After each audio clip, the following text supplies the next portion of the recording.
And welcome back to the Daily Wrap. That was legendary blues musician B.B. King. Passed away last night in Las Vegas. The King of Blues was 89 years old. Lucille, his guitar, he had many of them, is a widow tonight.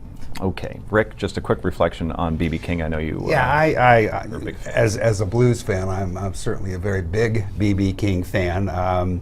You know, what I always credit him for is he was the first and certainly the most successful to marry Delta blues, which is traditional American blues, with big city blues. He really, nobody had done that before B.B. King. He brought that Chicago blues style in to what he had learned growing up. He grew up in Mississippi. He worked in the cotton fields, and he learned the blues there. You probably couldn't find 4 other guitarists who were as good as B.B. King, and the ones that were, people like Eric Clapton, Buddy Guy, they were all influenced heavily by him.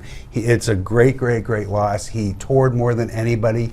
He holds the record in 1950-something. He did 375 dates in 1 year. Wow. Nobody on record has ever done that before. Amazing musician, amazing artist, and the world is not as good without him. And he will be missed. So, okay, it's time for our Yay and Nay. First up, comedian Bill Cosby finally speaking out to ABC's Good Morning America about sexual assault allegations against him, saying kids should separate his advice from the alleged assault charges directed at him. The 77-year-old didn't directly address the claims, but did say, and we quote, "I have been in this business 52 years. I've never seen anything like this. And reality is the situation, and I can't speak."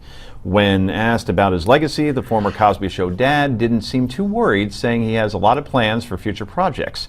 More of the interview will air tonight on Nightline. Cosby has never been criminally charged, but he also hasn't said much about the charges either. So, Susan, can he recover from this, yay or nay? I think he can, honestly. As you said, no criminal charges. This is a little bit of a he said, she said. I mean, I'm always quick to defend women, but we've gone so many years before these women have raised their hand and said anything and complained. He has been such a good role model. He has such a good message for these children. That's what we should concentrate on. And you know what? If it plays out and there's civil penalties placed on him, then he should pay the price for that. But let that play out in the courts. No criminal charges, but court of public opinion doesn't look too good right now. Yeah, I hate the court of public opinion. But it's true. I mean, it is he said, she said, but it's not. It's he said, they said. And you could suggest that maybe 1 or 2 or even 10 women coming out with the exact same story, the exact same allegations. Maybe they all coordinated, or maybe they're all in the same place. But 20 women, 20 plus women, it's 40. Smoke, there's fire 40 kind women, of thing. you have to Rick, suspend this. He will never, ever be rehabilitated. He's an entertainer. The court of public opinion is all that mattered. And I think we did a great job translating what he said today, because it was absolute gibberish. I couldn't understand a word of it. Yeah, nay as well. No one's going to take a chance on him, unfortunately, or fortunately, depending on your perspective. In the extended online version of Thursday night's Daily Show interview between Jon Stewart and Reza Islan, the religious scholar hinted at the idea that Fox News has played a major role in the American media's overhyping of Islamic terror. While Islan said American media is in general to blame, and we never directly mention Fox News by name, it's clearly from other interviews he's done where he stands.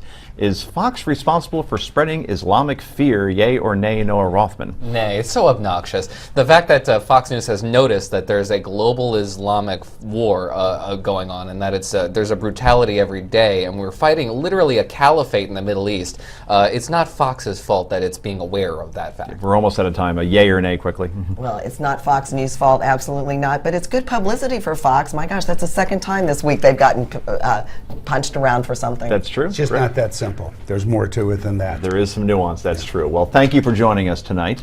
Panel, great job as usual. We appreciate it. And I'm Joe Concha, reminding you it has now been 25 days since Hillary Clinton has answered a question from the press. Newsmax Prime with J.D. Hayworth is next. Have a great weekend, everybody.